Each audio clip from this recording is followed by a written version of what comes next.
자, 하나님의 말씀 시편 94편 11절 한 절입니다. 한 절 같이 읽도록 하겠습니다. 시편 94편 11절입니다. 읽습니다. 여호와께서는 사람의 생각이 허무함을 아시느니라. 다시 한 번만 읽겠습니다. 여호와께서는 사람의 생각이 허무함을 아시느니라. 아멘.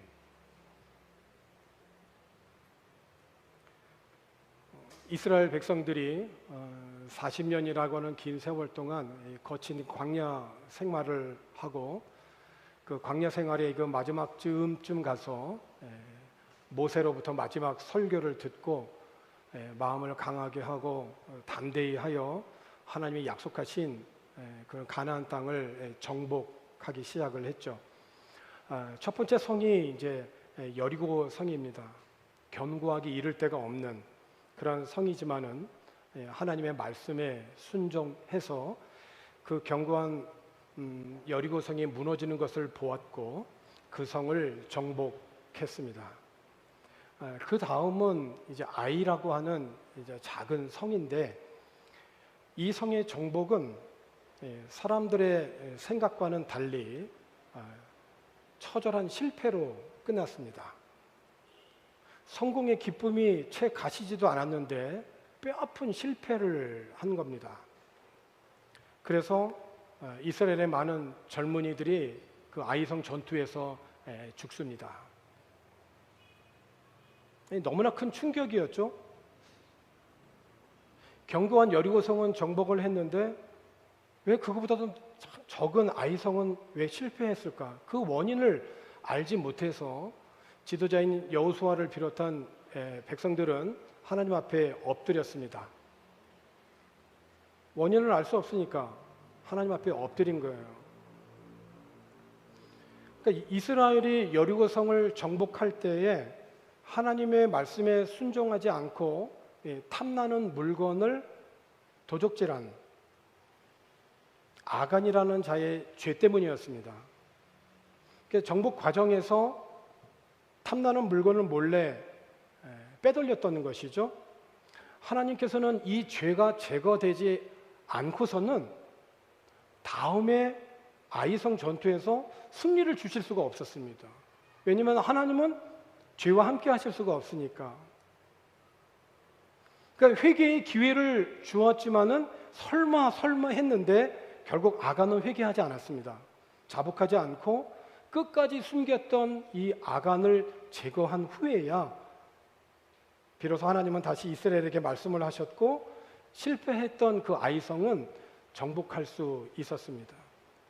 이렇게 이제 이스라엘에게 함께 하신 그런 그 하나님이 어떠한 분인지를 알게 되어진 그 지역에 있는 많은 원주민들은 서로 연합을 해서 이스라엘과 전투를 벌이게 됩니다. 그런데 기브온이라고 하는 그러한 이 민족은 좀 달랐습니다. 하나님이 함께 하시는 이스라엘과 싸우다가는 우리 다 죽겠다는 거예요. 하나님이 어떤 분인지를 아는데 그 하나님과 함께 하시는 이스라엘과 전투를 벌이다가는 우리는 모두 다, 우리뿐만 아니라 우리의 자녀들까지 다, 우리는 다 죽을 것만 같은 거예요. 두려웠던 거예요. 그래서 이 기브온 주민들은 계략을 꾸미죠. 나그네로 가장을 하고 군데군데 덧대고 기운 자루와 포도주 부대를 나귀에 싣고 누더기 옷을 걸치고 말라 비틀어진 빵 조각과 부스러기 음식만을 챙깁니다. 그리고 여호수아 앞에 와서 모든 이스라엘 사람들에게 말을 하죠. 우리는 먼 나라에서 왔습니다. 우리와 조약을 맺어 주십시오. 그러자 이스라엘 사람들이 당신들이 이 지방 사람들이 아니라고 하는 것을 우리가 어떻게 아냐고, 우리가 당신들과 조약을 어떻게 맺을 수가 있냐고. 그래서 여호수아가 다시 분명하게 묻죠. 당신을 도대체 누구고 어디서 왔냐고. 그러니까 기브온 사람들이 대답을 합니다. 우리는 아주 먼 나라에서 온 사람들인데 우리는 당신의 그 하나님에 대해서 들었습니다. 그 굉장한 하나님에 대해서 우리가 들었습니다. 그래서 우리의 지도자들과 우리나라 사람들이 우리를 당신들에게 보내서 우리는 당신들의 종이니 당신들과 조약을 맺으라고 하는 명을 받고 우리가 온 것입니다. 당신들을 만나려고 떠나올 때만 해도 보십시오. 이 빵은 지금 오래돼가지고 이렇게 부스러기만 남았습니다. 저희가 처음 이것을 가지고 날 땐 따끈따끈했거든요. 또 갈라져서 기운 이 포도주 부대들 한번 보십시오. 처음 포도주를 담을 때 정말 새 것과 다름이 없었거든요. 우리들의 옷과 신발도 이 멀고 험한 길을 오느라고 이렇게 누더기가 다 되었습니다. 이런 말을 듣고 이스라엘 사람들이 이렇게 그들의 상황과 음식을 이렇게 살펴보고 그들의 말을 받아들였습니다. 그런데 여기서 중요한 게 하나 있습니다.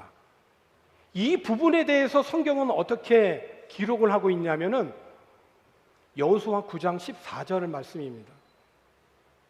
무리가 그들의 양식을 취하고는 어떻게 할지를 여호와께 묻지 아니하고 그들이 가지고 왔던 이제 부스러기만 남아있는 빵 조각, 헤어진 그런 신발 이런 것들을 보고 이 사람들은 정말 멀리서 온 사람들이구나. 그리고 자기들의 그 생각에 따라 결정을 하고 조약을 맺습니다. 하나님께 묻지를 않습니다. 어떻게 해야 할지를. 그러니까 여호수아와 이스라엘은 속임수를 쓰는 기브온 사람들을 정말 매우 자세하게 확인하는 것 같았지만은 그들의 결정적인 실수는 뭐냐면 하나님께 묻지 않았던 겁니다. 그러니까 여호수아와 같은 훌륭한 지도자도 하나님께 묻지 않고 기브온 사람들이 내민 그 양식과 그들의 이야기만 듣다가 그 거짓에 속아 넘어간 것입니다. 그들이 내민 양식을 보고 이제 조약을 맺은 거죠. 하나님께 먼저 묻지 않고 자신들의 생각이 앞섰던 것입니다. 하나님을 의뢰하기보다는 세상이 내민 유혹에 먼저 자신의 마음과 생각을 줘버린 것입니다. 이런 일이 있고 나서 사흘이 지나고서 이스라엘은 기브온 사람들이 먼 나라에서 온 게 아니라 이 지역이 원주민이라는 걸 알게 돼요. 속은 거죠. 이로 인해서 내분이 생겼습니다. 그래도 이 땅은 하나님의 명령으로 받은 땅이니 정복해야 된다라고 하는 측과 아니다, 우리는 하나님 앞에 맹세를 했는데 전투할 수가 없다라고 하는 두 측이 팽팽히 대하게 되면서 이스라엘 공동체에 내분이 생긴 겁니다. 어떻게 해야 할지를 하나님께 묻지 않고 자신들의 생각대로 행하다가 그만 거짓에 속은 것입니다. 오늘 우리에게도 이러한 일들이 있지 않는가요? 우리 역시 이것저것 우리 꼼꼼하게 다 확인해 볼지라도 하나님께 묻지 않고 하나님의 말씀을 듣지 않고 행한다고 한다면 우리들은 영락없이 거짓에 속기 마련입니다. 인류의 조상인 아담과 하와가 마귀의 유혹을 받아 넘어진 것도 그들이 유혹을 받을 때 하나님께 묻지 않고 자신들의 눈에 보이는 대로 생각대로 행동했기 때문이죠. 이와 비슷한 예는 성경에 수도 없이 많습니다. 이스라엘이 사울과 다윗, 솔로몬까지 이어지는 통일 왕국을 이루었죠. 하지만 솔로몬 아들 때에 가서 르호보암 때에 가서 남과 북으로 나눠지게 됩니다. 분열이 되어지죠. 그 분열된 두 왕국이 멸망하기까지 북쪽에는 19명의 왕이 있었고 남쪽에는 20명의 왕이 있었습니다. 남쪽에 있는 왕은 그 왕조는 다윗 왕 하나로 쭉 흘러갑니다.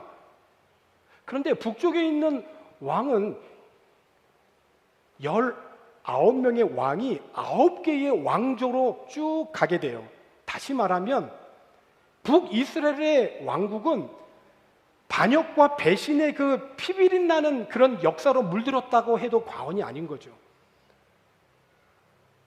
그 중에 대표적인 왕조가 오므리 왕조입니다. 그 오므리 왕조는 45년 동안 북이스라엘을 다스렸는데요. 네 명의 왕이죠. 오므리서부터 해서. 그 중에 사람이 한 사람이 이제 아합입니다. 아합은 성경에서 가장 악한 왕 중에 한 명이에요. 누구의 영향을 많이 받았냐면 그 아내입니다. 이세벨이죠. 이세벨의 영향을 많이 받아서 선량한 백성들을 모함해가지고 그 땅을 가로챈 자가 아합입니다. 결코 무너지지 않을 것만 같은 강력한 왕조였지만은 4명의 그 오므리 왕조는 45년으로 막을 내립니다. 그러니까 오므리가 이 왕이 되면서 행동으로 옮긴 것이 있어요. 여러분, 우리가 어떤 행동을 할 때 그 행동은 어디서 오죠? 네, 생각에서 옵니다. 어떤 생각을 하느냐에 따라서 행동을 하게 되는 것이죠. 오므리가 왕이 되면서 어떤 생각을 했을까요? 이 나라를 어떻게 견고하게 세울 수 있을까? 어떻게 강력한 나라를 세울 수 있을까? 당연히 생각했을 겁니다. 그래서 그거 생각하여 내린 결론은 뭐냐면 이방의 민족들과 정치적인 동맹을 맺는 겁니다. 나아가 이방 민족들과 혼인관계를 맺는 거예요. 그렇게 해서 북이스라엘 왕국에 들어온 여인이 이세벨입니다. 우상숭배자죠. 단순한 혼인관계로만 이루어진 게 아니에요. 혼인관계를 맺으면서 갖고 온 살림살이를 보니까 전부 다 우상숭배하는 우상들이에요. 그거 다 가지고 들어온 거예요. 오므리는 생각하기를 이방 민족과 정치적인 동맹을 맺고 혼인관계를 맺으면 내가 강력한 그런 나라를 세울 수 있을 것이라고 생각을 했지만 그의 생각은 오늘 시편 94편 11절에 있는 말씀대로 악인의 생각은 허무한 것이다. 너무나 잘못된 선택을 한 거예요. 그 잘못된 선택이 어디서 왔냐면 생각에서 온 거죠. 생각에서. 오므리는 나라를 세워가는 중체대한 일을 생각함에 있어서 사실은 하나님이 전혀 없었어요. 그 왕으로서 앞선 이스라엘의 역사를 보게 되면 언제 이스라엘 나라가 부강했는지, 불과 조금만 올라가면 다윗 왕도 있었고, 언제 이스라엘이 이렇게 망했는지, 흥망성쇠의 그 원인이 무엇인지를 분명히 그는 보았을 텐데, 그 어떤 정책과 전략보다도 하나님이 그의 삶의 우선순위가 될 때, 하나님을 전심으로 경외할 때, 하나님의 말씀을 기억하고 그 말씀에 순종할 때 하나님은 우리들에게 피할 바위가 되시고 산성이 되어주시고 구원자가 되심을 깨달아야 됐는데 오므리는 전혀 하나님에 대한 인식이 없었어요. 안타깝게도 하나님을 외면한 채 자신의 생각, 이렇게 하면 잘 될 것이라고 하는 내 생각이라고 하는 그 함정에 그냥 빠져버렸던 것입니다. 생각은 목적으로 인도하고 목적은 행동으로 인도하고 그 행동은 습관으로부터 나온다는 말이 있죠. 그 습관은 그 사람의 인격을 형성하고 그 인격은 그 사람의 운명을 결정한다라고 하는 말도 있어요. 오므리의 습관 속에서는 매일 반복되어지는 일상의 삶 속에서는 하나님에 대한 인식이 없었던 거죠. 내 잘못된 생각을 통제하고 그리고 이 생각이 정말 바른 생각이 될 수 있도록 하는 것은 하나님의 말씀이고 하나님이신데 그에게는 하나님이 없었다는 거예요. 내가 이렇게 하고 싶다, 이것을 갖고 싶다, 저기를 가고 싶다, 이것을 보고 싶다, 이거 등등 내가 하고 싶은 그런 모든 생각들 속에 하나님에 대한 인식이 없을 때 우리는 언제든지 내 생각이라고 하는 함정에 빠져서 잘못된 선택을 할 수 있다는 것입니다. 언덕이 많은 이 땅 바교에서 차량을 운행을 하게 되면 정말 브레이크가 참 중요한 거를 새삼 느끼게 돼요. 그죠? 집 나가자마자 브레이크 밟아야 돼요. 그죠? 하도 힐이 많으니까요.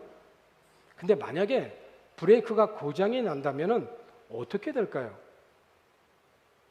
적절하게 브레이크를 밟아야만 속도도 조절이 되고 유용한 일을 면할 수가 있습니다. 하나님의 말씀은 마치 오늘 우리들의 삶의 자동차의 브레이크와 같아요. 우리의 속도를 조절하고 멈춰야 할 때 내가 세워지고 그리고 앞과 뒤 그리고 좌우를 분별하고 하는 역할을 우리들에게 해줍니다. 그 말씀이 우리들의 삶을 통제할 때 우리들은 정말 비로소 분별력을 갖게 되고 바른 생각을 갖고 살아갈 수가 있습니다. 특별히 이 하나님의 말씀과 함께 병행해야 할 것은 하나님께 묻는 것입니다. 신앙생활을 하면서 한국의 성도들을 봐도 또 성경을 봐도 신앙생활을 정말 잘하시는 분들을 이렇게 살펴보면 그 모든 삶의 바탕에 하나님께 묻는 게 있어요. 항상 하나님께 물어요. 무엇을 시작해도 하나님께 묻고 삶의 모든 바탕이 그래요. 삶의 모든 바탕에 보이지는 않는 것 같지만 그 모든 바탕에 하나님께 묻는 기도의 삶이 있어요. 그러니까 연약한 우리들이 언제든 거짓에 속고 실수하여서 넘어질 수 있는데 기도해야만 우리가 속지 않을 수 있고 기도해야 우리가 넘어지지 않을 수 있고 기도해야 우리가 악에 빠지지 아니하고 우리 자신을 지킬 수 있고 기도할 때 우리가 혹 잘못된 길에 있을 때 깨달을 수 있고 기도해야 우리들은 성장할 수가 있는 거예요. 그러니까 오늘 우리들의 문제와 연약함을 기도를 통해서 하나님께 묻고 우리는 계속해서 훈련하고 배워갈 수가 있는 거죠. 오늘 본문 시편 94편은 시편 기자가 이 공동체를 보니까 사회를 보니까 악한 자가 잘 되는 거예요. 악한 자가 선한 자를 괴롭히고 억압하고 박해하고 못살게 굴어도 그 악한 자는 너무 잘 되는 거예요. 의로운 자들이 억압을 받는 이 상황에서 시편 기자가 하나님께 물었던 내용이 오늘 이 시편 94편이에요. 시인은 이렇게 하나님께 이제 물었던 겁니다. 하나님, 악인이 사람을 죽이고도 무사하다니 언제까지 이런 상황을 허락하시려고 합니까? 악인들이 저렇게 거드름을 피우고 으스대고 자신들의 범행을 오히려 자랑하는 거 하나님이 이제 하나님의 진 면목을 좀 보여주십시오. 이제 아주 정말 비탄하면서 시를 지은 거예요. 하나님, 저들이 주님의 백성을 짓밟고 주님의 소중한 백성들을 착취하고 학대합니다. 이렇게 악을 저지르면서도 말하기를 뭐라고 말을 하냐면 하나님은 보지 않아. 야곱의 하나님 지금 점심 드시러 가셨어. 이렇게 조롱하는 거예요.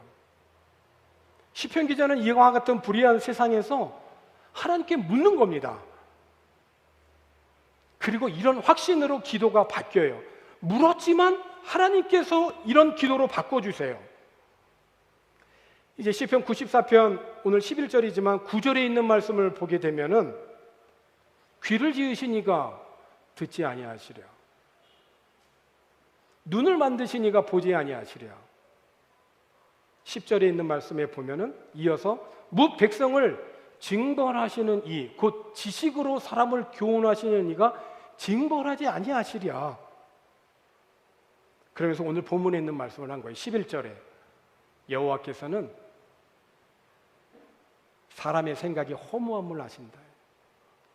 악한 사람의 생각이 허무한 것을 아신다는 거예요. 그 악인의 생각은 결국 다 허무하게 될 것임을 시편 기자는 하나님께 물어가면서 기도하면서 깨닫게 되어져요. 그리고 마음으로 이렇게 이제 더욱더 믿음 가운데서 고백하게 되죠. 이어지는 시편에 있는 말씀을 보면 여호와께서는 자기 백성을 버리지 아니하시며 자기의 소유를 외면하지 아니하시리로다.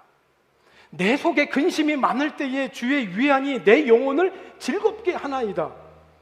그들이 모여 의인의 영혼을 치료하며 무죄한 자를 정죄하며 피를 흘리려 하나 여호와는 나의 요새시요 나의 하나님은 내가 피할 반석이시라. 그러니까 시인은 저렇게 악을 행하는 그 악인에 대한 그 감정으로 그들을 벌하여 주소서 그렇게 하나님 앞에 탄원하고 기도한 것이 아니라 하나님의 공의에 입각해서 기도를 한 거예요. 하나님은 공의로우신 분이십니다. 그 하나님의 공의에 기초해서 하나님 앞에 기도하는 거죠.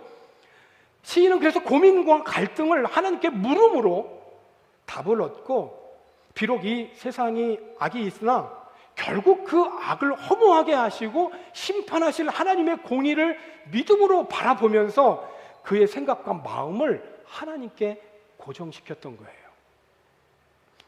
그러니까 어둠의 세력들은 우리를 자꾸 절망하게 하고 후회하게 하고 실패하게 하고 낙심하게 하고 절망하게 하고 자꾸 그렇게 하지만은 믿음의 사람들은 하나님께 묻고 기도하는 가운데 깨달음을 주시는 거예요. 하나님이 어떤 분인지를, 귀를 만드신 분이 누군지, 우리 입을 만드신 분이 누군지. 그래서 하나님으로 인하여 내 영혼이 이제 즐거워지고 하나님은 나의 요새시고 나의 피할 반석이시라고 고백하는 거죠. 자신의 생각을 하나님에게 고정시키는 거죠. 그렇습니다, 여러분. 믿음이라는 게 뭘까요? 믿음은 나의 생각을 하나님께 고정시키는 것이 믿음이에요. 주님께서 십자가를 통하여서 이루신 구속의 그 사역에 대해서 내 생각을 고정시키는 것, 이것으로 말미암아 내 삶의 모든 영역에서 주님의 십자가를 통하여 나의 생각이 바른 생각으로 고쳐지고 그 바른 생각이 행동이 되어지고 그 행동이 계속해서 습관적으로 반복이 되어질 때 인격이 되어지고 그 인격이 내 신앙이 되고 좋은 열매가 되어지는 거예요. 내 삶이 바뀌어지는 것이죠. 그래서 우리들의 품행을 통해서 하나님께 영광을 돌리게 되는 것입니다. 그렇습니다. 생각이 행동이 되고 행동이 습관이 되고 습관이 인격이 되어서 그 사람의 운명을 결정하게 되어지는 것입니다. 그러므로 내가 어떠한 말과 행동을 하기 전에 어떤 생각을 갖고 있느냐 하는 것이 정말 중요하죠. 어떻게 우리는 바른 생각을 가질 수 있을까요? 요한복음 14장 26절에 있는 말씀에서 주님께서 이러한 말씀을 약속해 주셨습니다. 보혜사 곧 아버지께서 내 이름으로 보내실 성령, 그가 너희에게 모든 것을 가르치고 내가 너희에게 말한 모든 것을 생각나게 하시리라. 그러면 이 성경 구절은 최소한 우리 그리스도인들은 마음에 새겼으면 좋겠어요. 그죠? 보혜사가 누구시냐? 하나님의 들은 말씀들을 우리로 하여금 기억나게 하여 주시고 기억나게 하신 것을 깨닫게 하시면서 생각나게 하신다는 거예요. 생각은 행동을 낳잖아요. 자칫 내 생각이라고 하는 함정에 빠지기 쉬운 오늘 우리들에게 바른 생각과 선한 행동, 그래서 좋은 열매를 맺는 성품은 성령이 우리 안에서 역사할 때입니다. 그러므로 성령의 은혜를 사모하십시다. 나는 하나님의 은혜를 떠나서는 살 수 없는 자이다. 나는 성령을 떠나서는 살 수 없는 존재이다. 성령께서 내 삶을 주관하시고 인도하시기를 매일 간구할 수 있기를 주의 이름으로 권합니다. 성령이 우리 안에 거하시면 그분께서 예수님의 가르침을 기억하게 하시고 깨닫게 하여 주시고 내 생각의 함정에 빠지지 않고 하나님의 뜻에 순종하며 사는 삶을 살게 하여 주십니다. 그래서 세상이 주는 것과 근본적으로 다른 그런 평안을 주십니다. 주님이 언제나 하나님의 임재 가운데 평안을 누리셨기에 우리도 주님의 임재 가운데 평안을 누릴 수 있기를 권합니다. 성령의 능력으로 오늘 우리 모든 삶의 영역에서 그분의 평안과 은혜를 누리며 나눌 수 있는 하나님의 자녀들 되기를 주님의 이름으로 권합니다. 기도하겠습니다. 혼란과 고통 속에서도 세상이 알 수 없는 평안을 주시고 말씀에 순종할 믿음과 사랑을 주시옵소서. 하나님보다 내 생각과 감정이 앞서지 않게 하여 주시고 성령 안에서 주님이 주시는 평안을 누리게 하여 주옵소서. 감사를 드리고 예수님의 이름으로 기도하옵나이다. 아멘.